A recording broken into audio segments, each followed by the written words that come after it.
సన్నిధిలో దేవుని వాక్యాన్ని, బలమైన మాటలు, పరిశుద్ధాత్ముడు నా హృదయంలో ఉంచిన మాటలు మనం అందరం వినబోతున్నాం. హల్లెలూయా. ఈరోజు అంశం ఏంటో తెలుసా? దేవుడు ఏడ్చుచున్న స్త్రీలను పట్టించుకొనెను. ఈ మాట నేను ధ్యానిస్తుంటే చాలాసార్లు కదా, ఏంటి అంశం ఈరోజు? దేవుడు ఏడ్చుచున్న స్త్రీలను పట్టించుకొనును. చాలామంది బిడ్డలు వస్తుంటారు, స్త్రీలు వస్తున్న దగ్గరికి వచ్చి ఏడుస్తుంటారు. నిజంగా వారు ఏడుస్తున్నప్పుడు నాకు కూడా ఏడుపు వస్తుంటుంది. కొన్నిసార్లు వారు కన్నీళ్ళు కారుస్తున్నప్పుడు నిజంగా నాకు కూడా కన్నీరు కారుతుంది. ఎందుకో తెలుసా? నిజంగా మనం దేవుని బిడ్డలము, ఆయన రక్తము చేత కడగబడిన వారం కాబట్టి ఎదుటిన్న వారు ఏడుస్తుంటే, బాధపడుతుంటే వెంటనే మనకు కూడా ఏడుపు వస్తుంటుంది. చాలామంది స్త్రీలు వచ్చి ఏడుస్తుంటే నిజంగా కొన్నిసార్లు ఏం చెప్పాలో అర్థం కాదు. ఒకటే నేను చేస్తాను, ఏంటంటే నీ కోసం ప్రార్థన చేస్తాను, నీకోసం నిజంగా దేవుని సన్నిధిలో కన్నీరు కారుస్తాను, కన్నీరు కార్చి ప్రార్థన చేస్తాను మాట మాత్రమే నేను చెప్పగలను. మనం ఏం చేయలేం కదా, కొన్నిసార్లు మనం ఏమి చేయలేం. వారికి ఉన్న ఆ భయంకరమైన పరిస్థితులు, ఎంతమంది అయితే వెళ్తున్నారు, ఎంతమంది అయితే స్త్రీలు ఈరోజు భయంకరమైన పరిస్థితి గుండా వెళ్తున్నారో వాటన్నిటిని మనం కొన్నిసార్లు ఏం చేయలేం. ఆ సమస్యల నుంచి మనం విడిపించలేం, ఆ బాధ నుంచి విడిపించలేం. కానీ ఒకటి చేయగలం, అదేంటో తెలుసా? ప్రార్థన చేయగలం. కన్నీరు కార్చి దేవుని సన్నిధిలో ప్రార్థన చేయడం కదా, చేస్తాం అంతే. దాన్ని తప్ప మనం ఏమి కూడా చేయలేం ప్రియదండి. ఈరోజు చాలామంది స్త్రీలు కన్నీరు కారుస్తున్నారు ప్రియదండి. చాలామంది బిడ్డలు కన్నీరు కారుస్తున్నారు. చాలామంది యవనస్తురాలు కన్నీరు కారుస్తూ వాళ్ళు ఏం చేస్తారు తెలుసా? దేవుని సన్నిధిలో గోజాడుతున్నారు. అందుకే ప్రభు అంటున్నాడు, ఈ దేవుడంట ఏడుస్తున్న స్త్రీలను ఏం చేసేవాడంట? పట్టించుకునేవాడు. ఈ మాట ధ్యానిస్తుంటే నిజంగా ప్రభు ఎన్నోసార్లు మనం ఏడుస్తుంటే నిజంగా మనల్ని పట్టించుకొని మనకున్న బాధలన్నీ దేవుడు తీసివేస్తున్నాడు. నిజంగా ఎన్నోసార్లు మనకు తెలియకపోవచ్చు. కొన్నిసార్లు మనం ఏడుస్తున్నప్పుడు, బాధపడుతున్నప్పుడు, దుఃఖంతో ఉన్నప్పుడు, వేదనతో ఉన్నప్పుడు మనోవేదన మనల్ని ఏం చేసి పట్టి పీడిస్తూ ఉంటుంది. కొన్నిసార్లు మనోవేదన, హృదయం అంతా బాధతో కొన్నిసార్లు ఉంటాం కదా. ఏ పని చేయబుద్ధి కాదు కదా. కొన్నిసార్లు మనం ఈ విధంగా అనిపిస్తుంటుంది, ఏ పని చేయబుద్ధి కాదు, తినబుద్ధి కాదు, ఎక్కడికి వెళ్ళబుద్ధి కాదు, ఏడుస్తూనే ఉందామా అనిపిస్తూ ఉంటుంది, కన్నీళ్ళు కారుస్తూనే ఉందామా అనిపిస్తుంది. ఇంకా మనం దేవుని సన్నిధికి వచ్చినా మనం ప్రార్థన చేయలేము, కానీ కన్నీరు మాత్రం కారుస్తూనే ఉంటాం. ఎందుకంటే ఆ సమస్యలు అలాంటివి, అలాంటి భయంకరమైన ఇబ్బందులతో ఉంటాము కాబట్టి మనం ఏమి చేయలేము. కొన్నిసార్లు ఏ మాటలు మాట్లాడకుండా కొన్నిసార్లు మౌనంగా ఉండిపోతూ ఉంటాం ప్రియదేని బిడ్డ. ఇలాంటి పరిస్థితులు గుండా ఎన్నోసార్లు నేను కూడా వెళ్ళి ఉన్నాను. ఇంకా ఏం మాట్లాడబుద్ధి కాదు. ఆ బాధ వచ్చినప్పుడు, మనసులో ఆ వేదన వచ్చినప్పుడు ఇంకా ఎదుటి వానితో ఎవరు ఏం మాట్లాడుతున్నారో మనకి ఏం మాట్లాడబుద్ధి కాదు. ఇక ఏం చేయలేము. ఒకటే బాధ, ఒకటే కన్నీరు, దేవునిలో కన్నీరు కారుస్తూ ఉంటాం. నిజంగా అది చాలా అద్భుతమైన విషయం ప్రియదేని బిడ్డ. చాలా అద్భుతమైన పని. ఒకటే చేయగలం. ఏం చేయగలం? స్త్రీలుగా మనం ఒకటే చేయగలం, కన్నీరు మాత్రమే కార్చగలం దేవుని సన్నిధిలో. కన్నీరు కార్చి ప్రార్థన చేయగలం, అంతే తప్ప మనం ఏదో చేయలేం ప్రియదేని. ఈరోజు ప్రభు అంటున్నాడు, నిజంగా అలాంటి స్త్రీలతో ప్రభు ఈరోజు సూటిగా మనందరితో మాట్లాడుతున్నాడు. స్త్రీలు నిజంగా కన్నీరు కార్చని స్త్రీలు లేనే లేరు కదా. ఏ స్త్రీని వెళ్ళి, ఏ స్త్రీ దగ్గరికి వెళ్ళి నువ్వు ఏ యవనస్తురాలైనా సరే, స్త్రీలే సరే వారి దగ్గరకు వెళ్ళి అడిగితే వారు ఏం చెప్తుంటారు? నీ జీవితం ఎన్నో రోజులు కన్నీరు కారుస్తున్నాను, ఎవ్వరు చెప్పలేరు, నేను బాగా ఉన్నాను, సంతోషంగా ఉన్నాను, జీవితం అంతా నేను పుట్టినప్పటి నుంచి ఇప్పటి వరకు నేను సంతోషం, నాకు ఏ బాధ లేదు అన్నవారు ఎవరు ఉన్నారండి? ఎవ్వరు లేరు. ప్రతి స్త్రీకి, ప్రతి యవనస్తురాలు నిజంగా ఎంతో కన్నీరు, దుఃఖంతో ఎంతో బాధ అనిపిస్తూ ఉంటుంది. నీ వాక్యం ప్రిపేర్ అవుతుంటే నిజంగా ఎన్నోసార్లు మన జీవితాలు ప్రాక్టికల్గా మనం ఆలోచించాలి ఎప్పుడు కూడా కదా. కొన్నిసార్లు దేవుని వాక్యంలో మనం చూసుకొని వారి స్త్రీలు ఏ విధంగా ఉన్నారో, మనం వారి గురించి గుణాలు, వారికి ఉన్న మంచి లక్షణాలు మనం ఏం చేస్తుంటాం? తలపోసుకుంటూ వారిలాగా మనం జీవించాలని, వారిలాగా మంచి హృదయాలు కలిగి ఉండాలి, వారిలాగా ప్రార్థనా జీవితం, వారి ద్వారా దేవుని గడిపే ఇవన్నీ మనం నేర్చుకుంటాం. కొన్నిసార్లు ప్రాక్టికల్గా కూడా మనం ఆలోచించాలి. నేను ఈ దేవుని సన్నిధికి వెళ్తున్నాను, దేవుని సన్నిధిలో ఒకటే చేయబోతున్నాను, ఏడవబోతున్నాను. దేవుని సన్నిధిలో నాలో ఉన్న కన్నీరంతా చూడండి. నువ్వు మనసులో బాధ చాలా ఎక్కువగా బాధ ఉందనుకోండి, అప్పుడు కన్నీరు కార్చకపోతే ఆ బాధ అట్లనే ఉంటుంది. కొన్నిసార్లు ఎట్లా ఆ బాధను బట్టి గట్టిగా ఏడ్చేస్తుంటారు చాలామంది. ఆ బాధ, మనసులో ఉన్న బాధ ఎట్లా బయటకు వస్తుందో తెలుసా? నువ్వు ఏడ్చినప్పుడు మాత్రమే ఆ బాధ బయటికి వస్తుంది ప్రియదేని బిడ్డ. నువ్వు కన్నీరు కార్చినప్పుడు మాత్రమే ఆ మనసులో ఉన్న బాధ అంతా బయటకు వచ్చేస్తుంది. నువ్వు కన్నీరు కార్చకుండా దుఃఖంతో బాధ అంతా దిగమింగుకొని, కొంతమంది ఎట్లుంటారంటే, కొంతమంది వ్యక్తులు బాధలు ఉంటాయి కానీ బాధ అంతా లోపల దిగమింగుకొని బయటికి వారికి కనబడకుండా మనసులోనే వేదనతో మనోదుఖంతో వారు జీవిస్తుంటారు. అలా జీవిస్తే వారి హృదయాలు, వారి శరీరాలకు అనారోగ్యాలు, నిజంగా కొన్నిసార్లు మన బాధతో మనమే లోపల బాధపడుతూ ఎవరికి చెప్పకుండా, దేవుని అసలు ఏడవకుండా, కన్నీరు కార్చకుండా ఉంటే మనకు అనేకమైన శరీరంలో అనారోగ్యాలు వస్తాయి. బీపీలు అంట, షుగర్ అంట, థైరాయిడ్ అంట, రకరకాల స్ట్రెస్, యాంగ్జైటీ ఇవన్నీ వస్తాయి ప్రియదేవుని. ఇవన్నీ రావడానికి కారణం ఏంటంటే నీలో ఉన్న మనోదుఖమే, మనోవేదనే. అందుకే ప్రభు అంటున్నాడు, దేవుడు నువ్వు ఏడుస్తున్నా నేను పట్టించుకుంటాను అంటున్నాడు. ప్రియదేవుని బిడ్డ, నిన్ను గురించి నేను ఆలోచిస్తున్నాను అంటున్నాడు. కానీ నువ్వు బాధపడిన అవసరం లేదు. నన్ను ఎవ్వరూ పట్టించుకుని, నేను ఎంత ఏడ్చినా, నా కన్నీరు కార్చినా నన్ను ఎవ్వరు చూడట్లేదని బాధపడద్దు ప్రియదేవుని బిడ్డ. కొన్నిసార్లు మనుషులు చూస్తుంటారు, మనుషులు చూసి ఆదరిస్తుంటారు, ఆదరణ మాటలు మాట్లాడుతుంటారు, దేవుని గురించిన మాటలు చెప్తున్నా కొన్నిసార్లు ఆ మాటలు మనకు అంత సరిపోవు. కాబట్టి ఎప్పుడైతే నువ్వు దేవుని మందిరంలో, దేవుని సన్నిధిలో కన్నీరు కార్చి నీ బాధనంతటిని, నీలో ఉన్న ఆవేదనంతని ఒక్కసారి కన్నీటితో నువ్వు గట్టిగా ఏడుస్తూ దేవునిలో ఉంటే ఆ బాధ అంతా పోతుంది ప్రియదేవుని బిడ్డ. నేను కూడా ఈ విధంగా ఎన్నోసార్లు చేశాను కాబట్టి చెప్తున్నాను. కొన్నిసార్లు నాకు ఆ బాధ ఉన్నప్పుడు ఎవరితో మాట్లాడను, ఎవరితో చెప్పను ప్రియదేవుని బిడ్డ. ఒకటే చేస్తే కన్నీరు కార్చి రూమ్లోకి వెళ్ళి వాక్యాన్ని తీసుకుని ఒకటే చిన్నప్పటి నుంచి అంటే దేవుని అంటే విశ్వాసిగా నేను ఆయన బాప్తిసం దేవుని రక్తం చేత కడగబడినప్పటి నుంచి, బాప్తిసం తీసుకున్నప్పటి నుంచి, ఆత్మచేత నింపబడినప్పటి నుంచి నేను ఒకటే చేసినాను. ఇలా బాధ వచ్చినప్పుడు వాక్యాన్ని తీసుకొని చదువుతూ కన్నీరు వస్తూనే ఉంటుంది. ఇంకా చదువుతూ ఉంటాను, కన్నీరు కాడుతూనే ఉంటుంది ప్రియదేవుని బిడ్డ. వాక్యాన్ని ధ్యానిస్తూ ఉంటాను, కన్నీరు అంటే ఎంతో నెమ్మది దొరుకుతుంది. అలలు ఎంతో నెమ్మది, ఎంతో సమాధానం మనకు దేవుడు ఇస్తాడు అలాంటి పరిస్థితిలో. ఇక్కడ దేవుని సన్నిధిలో వచ్చిన నీ జీవితంలో నువ్వు కన్నీరు కారుస్తున్నావే ప్రియ సోదరి, నువ్వు బాధతో, ఆవేదనతో ఈరోజు ఉంటున్నావేమో, లేకపోతే ఎవరికి చెప్పుకోలేని పరిస్థితిలో ఈరోజు ఉంటున్నామైనా పర్లేదు, ప్రభు సన్నిధిలో నువ్వు కన్నీరు కార్చు, ప్రభు సన్నిధిలో ఏడుపు. నీ ఏడుపును ప్రభు చూస్తున్నాడు. నీ కన్నీటిని ప్రభు ఏం చేస్తున్నాడు తెలుసా, పట్టించుకుంటున్నాడు.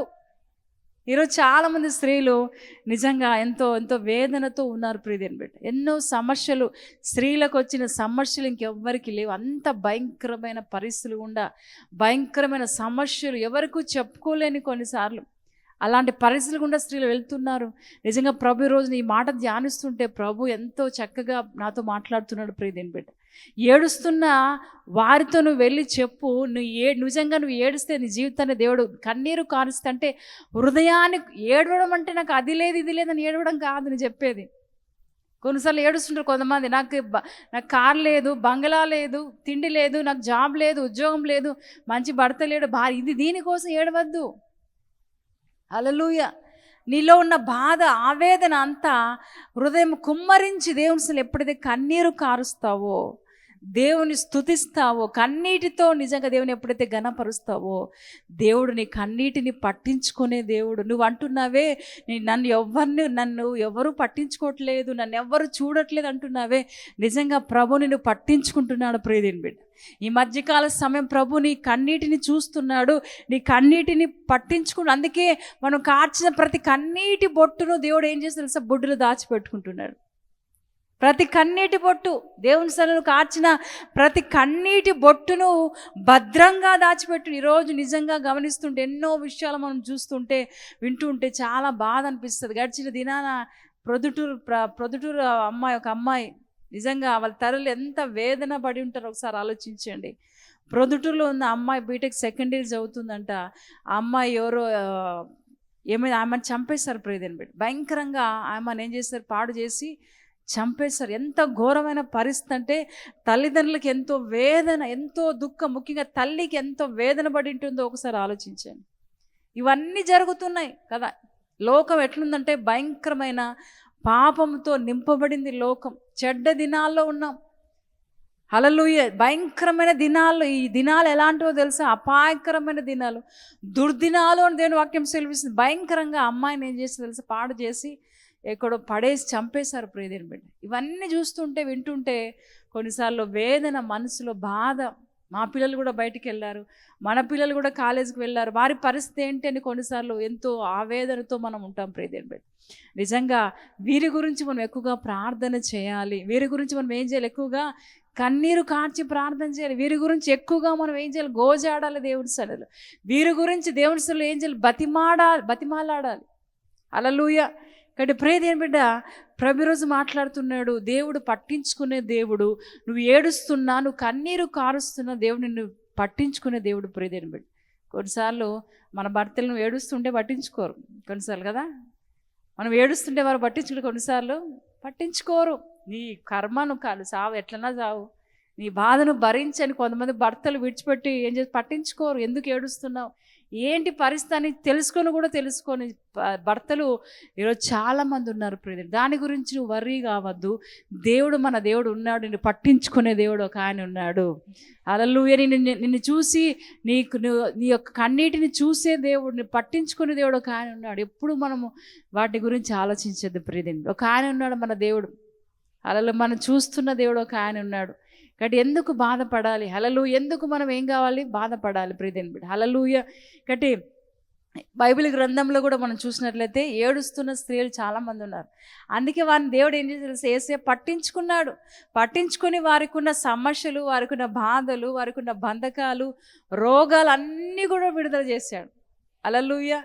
హల్లెలూయా. ఎంతోమంది స్త్రీలు పరిశుద్ధ గ్రంథంలో చెప్తే ఇంకా గంటలు అంతమంది స్త్రీలు ఏడుస్తుంటే వారిని దేవుడు ఏం చేసి తెలుసా? వారిని పట్టించుకొని వారికి ఉన్న ఆ సమస్యల నుంచి దేవుడు విడిపించాడు. మొట్టమొదటిగా మనం చూస్తే మగ్దలేని మరియా ఉంది. ఆమె చూడండి, మగ్దలేని మరియా 7 దయ్యాల చేత ఏం చేసింది? ఆమె పట్టబడింది కదా. ఎన్ని దయ్యాల చేత? ఆ 7 దయ్యాల చేత పట్టబడిన ఆమె దేవుడు యేసుప్రభువు వారు ఏం చేశారు?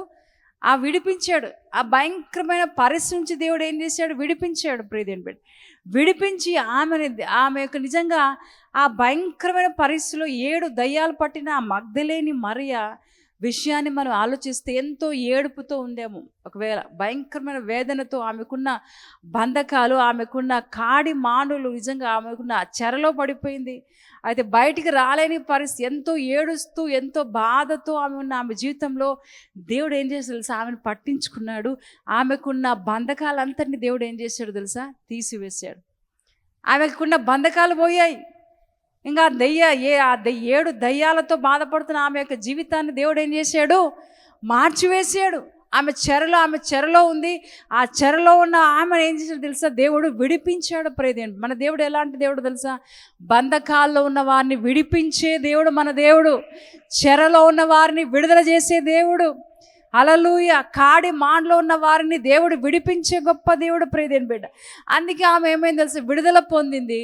దేవుడు ఆమెను పట్టించుకున్నాడు కాబట్టి దేవుడు ఏం చేశాడు? ఆమె విడుదల చేశాడు. ప్రియదేవుని బిడ్డ, ఈరోజు ఒకవేళ నువ్వు కూడా అలాంటి బంధకాలతో ఉన్నావేమో, నువ్వు కూడా అలాంటి చెరలో ఉన్నావేమో, నువ్వు కూడా అలాంటి భయంకరమైన కాడి మానుల కింద ఉన్నావేమో, ప్రభు ఈరోజు అంటున్నాడు, నీకున్న కాడి మానులన్నీ నేను తీసివేయబోతున్నాను, నీకున్న బంధకాలను తెంపివేయబోతున్నాను. నీకున్న ఏ బంధకమైతే, ఏ భయంకర బంధకాలైతే నిన్ను పట్టబడి ఉన్నాయో వాటన్నిటి నేను తెంపివేయబోతున్నాను. ప్రతి శాపాన్ని నేను విడుదల చేయబోతున్నాను, తెంపివేయబోతున్నాను అని ప్రభు రోజు మాట్లాడుతున్నాడు. ప్రియదేవుని, నువ్వు ఏడవడానికి వీలు లేదు. మగ్దలేని మరియా ఎన్నోసార్లు ఏడుస్తూ ఉందేమో, భయంకరంగా ఇంత బాధపడుతున్నాను, ఇంత వేదన చూడండి. ఆ మగ్దలేని మరియా 7 దయ్యాల చేత పీడింపబడుతుందంటే ఎంత వేదనతో ఉన్నారో ఒకసారి. ఇంకా తినరు, వాళ్ళు తిండి తినరు. అపవిత్రాత్మ పట్టిన వారు ఎట్లుంటారో తెలుసా? వారు తిండి తినరు, సన్నగా అయిపోతూ ఉంటారు. భయంకరమైన శరీర సాకృతి వాళ్ళు కలిగి ఉంటారు. నిజంగా వారు ఏమి తినరు, ఏ పని చేయలేరు, నిద్రపోరు, భయంకరంగా వారు ఉంటారు.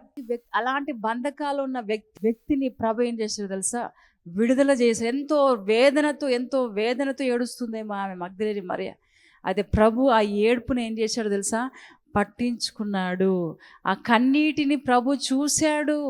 హల్లెలూయా. కన్నీటిని చూసి ఏం చేశాడు? ఆమెకున్న ఆ బంధకాలంతటిని ఏం చేశాడంట? తెంపివేశాడు. ఇంకా ఆమెకు ఏడుపు లేదు. ఇంకా బాధ ఎందుకో తెలుసా? ఆ బంధకాలన్నీ తెగిపోయినాయి.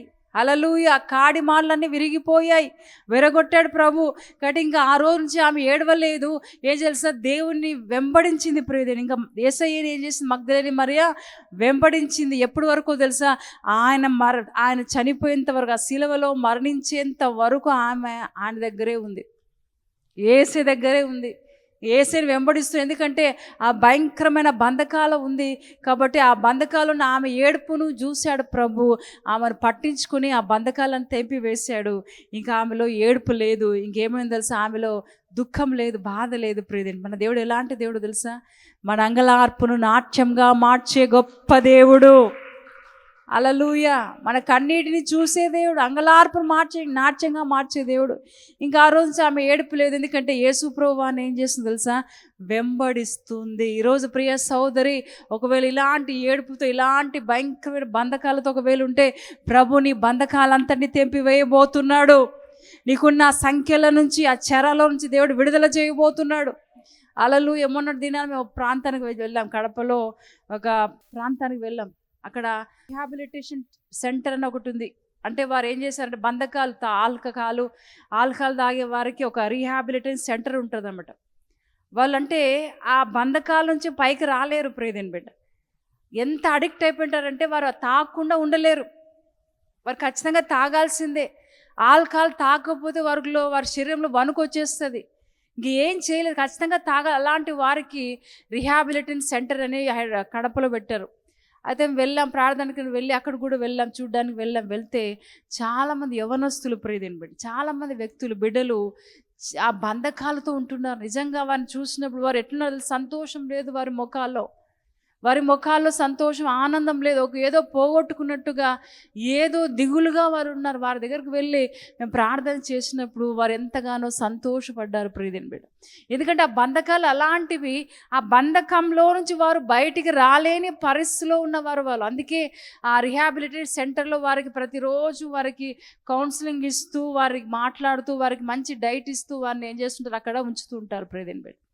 కొన్ని రోజులైన తర్వాత అక్కడ నుంచి కొంతమంది ఆ ఆల్కహాల్ అడిక్షన్ నుంచి బయటకు వచ్చిన వారిని విడుదల చేస్తూ ఉంటారు. కొన్నిసార్లు వారు ఆ బంధకాల్లో ఉన్నవారు అక్కడి నుంచి కూడా పారిపోవడానికి ప్రయత్నిస్తుంటారు. అందుకే వారి చుట్టూ, వారు ఉన్న ప్రాంతం చుట్టూ పెద్ద పెద్ద గోడలు, ఎందుకంటే వారు బయటికి రాకూడదని, అక్కడే వారిని ట్రీట్మెంట్ చేయాలని, వారికి మంచి జీవితాన్ని ఇవ్వాలని అక్కడున్న వ్యక్తులు ఆ విధంగా పెట్టారు ప్రియదేవుని బిడ్డ.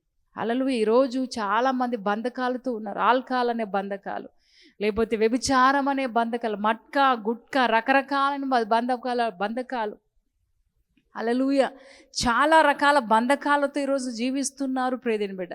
అయితే వారు నిజంగా ఆ బంధకాలు ఎప్పుడైతే ఊడిపోతాయో వారి జీవితంలో దేవుడు ఎంత సంతోషం అంటే అంత సంతోషం, ఆనందం. ఈ మగ్దలేని మరియ కూడా ఏడుస్తుంది. ఆమె ప్రతిరోజు ఏడిపే, నాకు ఈ బాధ, ఆకలిగా తినబుద్ధి కాదు, సన్నగా అయిపోతూ ఉంటారు, భయము, మంచి నిద్ర ఉండదు, రకరకాల ఆలోచనలు, భయంకరమైన ఆలోచనలు, అపవాది వానికి ఏం చేసి తీస్తుంటే ప్రతిరోజు ఏడిపే ఆమె మగ్దలేని మరియ. కానీ ఒకరోజు వచ్చింది, ఆమె ఏడుపును పట్టించుకున్న దేవుడు ఒక ఆయన ఉన్నాడు. హల్లెలూయా, హల్లెలూయా. దేవుడు ఆమె ఏడుపును ఏం చేసి, అంగలార్పును నాట్యంగా మార్చి ఆమెకున్న బంధకాలంతరినీ ఏం చేశాడు తెలుసా, దేవుడు తెంపివేశాడు. హల్లెలూయా, హల్లెలూయా. కాబట్టి మన దేవుడు ఎలాంటి దేవుడు తెలుసా, ఏడుస్తున్న స్త్రీలను పట్టించుకునే దేవుడు. నువ్వు ఏడుస్తుంటే చూసే దేవుడు కాదు మన దేవుడు ప్రియదేవుని బిడ్డ. నువ్వు బాధపడుతూ ఉంటే, కన్నీరు కారుస్తుంటే, బాగా ఏందిలే, బాగా ఏడుచని, బాగా మనుషులుగా మనం ఏం చేస్తుంటాం తెలుసా, బాగా ఏడుస్తుంది, మంచిదైంది, మంచి పని అయింది, బాగైంది, వీళ్ళు ఇట్లా ఏడవని అని ఎదుటోళ్ళు ఏడుస్తుంటే మనం ఏం చేస్తుంటాం, సంతోషపడుతుంటాం, బాగైంది, మంచి పని అయింది, వీళ్ళకి ఇట్లా ఏడవని అని వాళ్ళు ఇలాంటి మనసు మనకు కలిగి ఉంటుంది. కానీ మన దేవుడు అలాంటి దేవుడు కాదు. నువ్వు ఏడుస్తున్నప్పుడు నిన్ను ఓదార్చే దేవుడు ప్రియదేవుని. నువ్వు ఏడుస్తున్నప్పుడు, నువ్వు కన్నీరు కారుస్తున్నప్పుడు చూసే దేవుడు కాదు, నీ కన్నీటిని దేవుడు తుడిచే దేవుడు, నిన్ను ఆదరించే దేవుడు. అది ఎలాంటి సమస్య అయినా సరే, ఎలాంటి బాధ అయినా సరే, నువ్వు ఏడుస్తూ ఉంటే దేవుడు ఆ పరిస్థితి నుంచి దేవుడు విడిపించే గొప్ప దేవుని మనం కలిగి ఉన్నాం. హల్లెలూయా. గట్టిగా చప్పట్లు కొడదామా? హల్లెలూయా. నీ కన్నీటిని చూసే దేవుడు, అంగలార్పును నాట్యంగా మార్చే గొప్ప దేవుని మనం కలిగి ఉన్నాం. హల్లెలూయా. ఇంకో స్త్రీని గురించి చూద్దాం. మనం చూడండి, మత్తయి సువార్తలో ఒక ఆమె ఉంది. చాలా మంది స్త్రీలు, మార్కు సువార్త 5వ అధ్యాయం 33వ దయచేసి 12 నుంచి రక్తస్రావము రోగము కలిగిన ఒక స్త్రీ ఉండెను. ఆమె అనేక వైద్యుల చేత ఎన్నో తిప్పలు పడి తనకు కలిగినదంతయు వ్యయము చేసుకొని ఎంత మాత్రమును ప్రయోజనము లేక మరింత సంకటపడెను. ఆమె యేసును గూర్చి విని నేను ఆయన వస్త్రములను మాత్రము ముట్టిన బాగుపడదననుకొని జన సమూహములో ఆయన వెనుకకు వచ్చి ఆయన వస్త్రము ముట్టెను. వెంటనే ఆమె రక్తధార కట్టెను గనుక తన శరీరములోని ఆ బాధ నివారణ అయినదని గ్రహించుకొనెను. చాలా హల్లెలూయా. ఇక్కడ మనం చూస్తే ఈమె ఎంతో బాధపడుతుంది. 12 సంవత్సరాల నుంచి ఈ రోగంతో బాధపడుతున్నారు. ప్రతిరోజు ఏడిపే, ఎందుకంటే చాలా నీరసం అయిపోయింది శరీరం. 12 సంవత్సరాల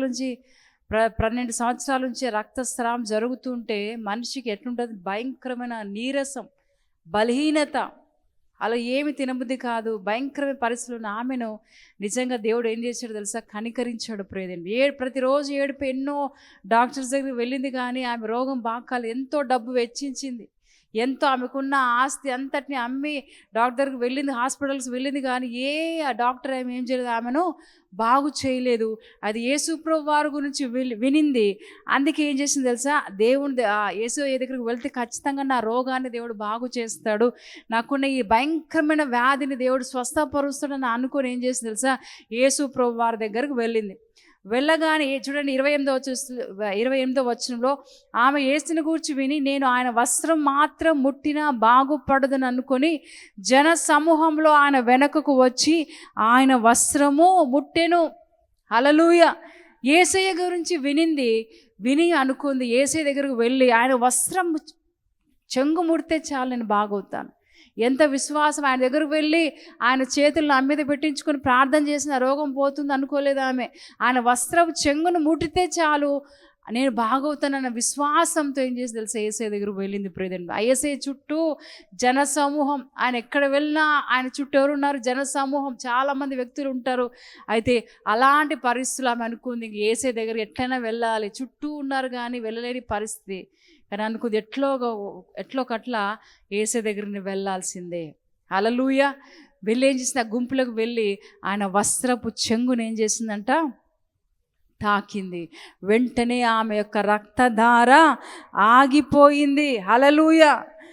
ఆమె రక్తధార కట్టిన కనుక తన శరీరంలోని ఆ బాధ నివారణ అయినదని గ్రహించుకొనేను. అప్పుడే ఆమెకు తెలిసిపోయింది, రక్తధార ఆగిపోయింది, ఇక్కడ నా బాధ అంతా కూడా నివారణ అయిందని ఆమె తెలుసుకుని ఆమె గ్రహించుకుంది. ప్రియదేవుని అలా ఎంత అద్భుతమైన విషయం! ఆమె ప్రతిరోజు 12 సంవత్సరాల నుంచి ఏడుస్తూనే ఉంది. ఎందుకంటే ఆ బాధతో ఆమె భయపడుతూ ఏడుపుతో ఎన్నో సంవత్సరాల నుంచి కన్నీరు కారుస్తుంది. అది ఎప్పుడైతే యేసు దగ్గరికి వచ్చిందో, ఆయన వస్త్రపు చెంగును తాకిందో, వెంటనే ఆమె యొక్క రక్తధార ఆగిపోయింది.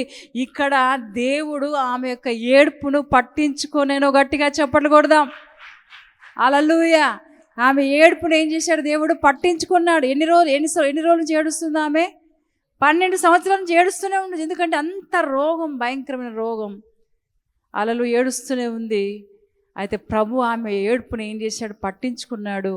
ఆమెను ఏం చేశాడంట? స్వస్థపరిచాడు. ప్రియదేవుని బిడ్డ హల్లెలూయా. స్వస్థపరిచి కింద చూడండి, వెంటనే ఆమె రక్తధార కట్టెను గనుక తన శరీరంలోని బాధ నివారణ అయినదని గ్రహించుకుని 30 వచ్చిన వెంటనే యేసు తనలో నుండి ప్రభావం బయలు వెళ్ళనని తనతో తాను గ్రహించుకుని జన సమూహం వైపు తిరిగి నా వస్త్రములు ముట్టిన దేవరనని అడుగగా ఆయన శిష్యులు, జన సమూహం మీ మీద పడుచుండుట చూచున్నావే, నన్ను ముట్టిన దేవుడని అడుగుచున్నావా అని. హల్లెలూయా. ఆ ప్రభావం ఆయనలో నుంచి బయటికి వెళ్ళింది, ఆమెలోకి వెళ్ళింది. కాబట్టి ప్రభు అంటున్నాడు, ఎవరో నన్ను తాకారు. అప్పుడు శిష్యులు అంటున్నారు, ఇంతమంది ఉన్నారయ్యా, ఎవరో తగులుతున్నారు, ఎవరో ఒకరు తాకి ఉన్నారు. హల్లెలూయా. అయితే యేసు ప్రభు అని అంటున్నాడు. వెంటనే యేసు అంటున్నాడు, నా ప్రభావం బయలు వెళ్ళాలని తనలో తాను గ్రహించి జన సమూహం వైపు తిరిగి నా వస్త్రం ముట్టినది ఎవరని అడగ్గా. హల్లెలూయా. ఇంతమంది పడుతున్నారు, ఇది ఎవరు తాకారని ఎట్లా చెప్పగలమని శిష్యులు అంటుంటే నిజంగా ప్రభు ఆమె ఏం చేసింది తెలుసా, వణుక్కుంటూ ఆ గుంపులో నుంచి వణుక్కుంటూ ఏం చేసింది, భయపడుతూ ఆయన ముందుకు వచ్చి నిలబడింది. అయ్యా నేనే వస్త్రాన్ని నేను తాకాను, నా రక్తధార ఆగిపోయింది. హల్లెలూయా హల్లెలూయా. ఎంత అద్భుతమైన విషయం ప్రియమైన బిడ్డ. ప్రతిరోజు ఆమె ఆ రోజు ఆమె యొక్క ఏడుపును ఏం చేశాడు దేవుడు, బాగు చేశాడు, ఏడుపును తీసేశాడు. ఆమె అంగలార్పును ఏం చేశాడు, నాట్యంగా మార్చాడు. ఆమె కన్నీటిని ఏం చేశాడు, తుడిచాడు. ఇంకా ఆ రోజు నుంచి సంతోషమే, ఇంకా ఆ రోజు నుంచి ఆమెలో బాధ లేదు, భయం లేదు, దిగులు లేదు. ఎందుకంటే ఈ దేవుడు ఆమె ఏడుపును చూశాడు కాబట్టి.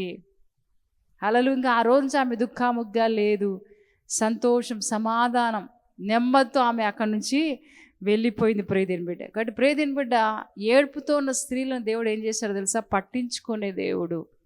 ఏ విషయంలోనే ఏడుస్తూ ఉంటే, ఏ విషయాన్ని నీకున్న రోగాన్నా, లేకపోతే నీకున్న సమస్యల, నీకున్న ఇబ్బందుల, ఆర్థిక సమస్యల, ఇవన్నీ ఇదే పరిస్థితిలో ఒకవేళ ఏడుపుతో ఉంటే, ఏడుస్తుంటే ప్రభు నేను ఏడుపును పట్టించుకునే దేవుడు ప్రియదేని బిడ్డ. ఇంకా ఏడవని అవసరం లేదు.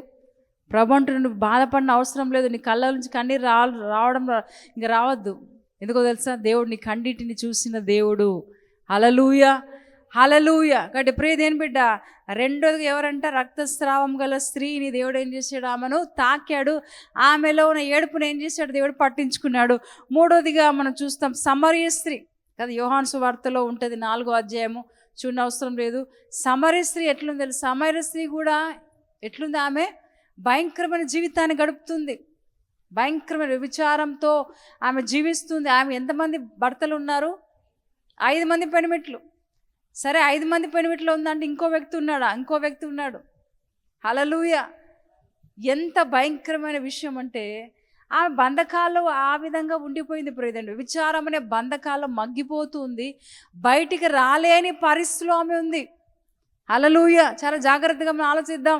ఆ బంధకాల్లో ఉన్న ఆమె మనసులో అనుకుంటుంది, నన్ను ఎవరు ఈ బంధకాల నుంచి బయటికి తీసుకురాలేరా, నేను ఈ బంధకాల్లోనే పడాల్సిందే, నా ఈ వ్యభిచార కూపంలో నేను మగ్గిపోవాల్సిందని ఎన్నోసార్లు వేదనతో బాధతో ఆమె ఏడ్చి ఉండొచ్చు ప్రియదేని బిడ్డ. అయితే ప్రభు ఏడుపును చూసాడు, అందుకే ఆ సమరయ ప్రాంతానికి వచ్చాడు ఆయన ప్రభు. ఆమె కోసం, ఆమె ఒక్కదాని కోసము ఆ సమరయ ప్రాంతానికి వచ్చాడు, చాలామంది కోసం కాదు. ఆమె ఏడుస్తున్న ఏడుపును ప్రభు చూశాడు, అందుకే ఆ ప్రాంతానికి వచ్చాడు. ఆ సుకారను ఊరిలో యాకో బావింది, ఆ బావి దగ్గర కూర్చున్నాడు. శిష్యులు పోయారు తినడానికి. శిష్యుల చింత ఎప్పుడో ఏంటి అంటే, ఏం తిందామా, శిష్యుల చింత అంతే కదా, ఏం తినాలా అని. వారు శిష్యులు ఏం చేశారు, బయటికి ఊర్లోకి వెళ్ళిపోయారు. ఈయన మాత్రం ఎక్కడ ఒంటరిగా బావి దగ్గర, యాకో బావి దగ్గర కూర్చున్నాడు. అయితే ఆ మధ్యాహ్న సమయం 12 గంటలకు మిట్ట మధ్యాహ్నం ఎవరు వచ్చారు, సమరయ స్త్రీ కుండను పట్టుకొని వచ్చింది ప్రియదేని. మీకు అందరికీ బాగా తెలుసు. ఆమె వచ్చి ఉంది. అది యేసుప్రభు అంటున్నాడు, అమ్మ నా కొరకు నీళ్ళు తీసుకురా, మీరు యూదులయ్యా, నేను సమరయ స్త్రీని, మీరు నన్ను ఎట్లా అడుగుతున్నారు, మీరు యూదులు, నేను సమరయ స్త్రీని. సమరయులు అంటే భయంకరమైన జీవితాన్ని జీవించేవారు, వ్యభిచారులు సమరయులు. అయితే ఆమె అంటుంది, మీరు యూదులయ్యా, నేను సమరయ, నన్ను ఎట్లా మీరు అడుగుతున్నారు. ఇవంతా సంభాషణ జరుగుతుంది వారి మధ్యలో. యేసుప్రభు వారు సమరయ స్త్రీ మధ్యలో సంభాషణ జరుగుతుంది. ప్రభు అన్నాడు ఒకటే మాట, నేను ఇచ్చే నీళ్ళు తాగితే ఇంకెన్నడూ దప్పికొనవు. ఒకటే మాట అన్నాడు. ఆమె ఎట్లా ఉందో తెలుసా, భయంకరమైన దాహంతో ఉంది ప్రియదేని బిడ్డ. ఆమెకు తృప్తి లేదు. ఇంకా 5 మంది పెనిమిట్లు ఉన్నారు, ఇంకో వ్యక్తి ఉన్నాడు. తృప్తి లేని జీవితాన్ని జీవిస్తుంటే ప్రభు ఆమెకున్న ఆ బంధకాల నుంచి దేవుడు ఏం చేశాడు, విడుదల చేశాడు. ఆమె ఏడుపు దేవుడి దగ్గరికి వెళ్ళింది. ఆమె ఆ ఏడుస్తున్న ఏడుపును దేవుడు ఏం చేసి పట్టించుకున్నాడు. ఆ బంధకాల నుంచి దేవుడు విడిపించాడు ప్రియదేని బిడ్డ. ఆకాశమందు నీవు తప్ప నాకెవరున్నారయ్యా, ఈ లోకములో నీవుగాక వేరే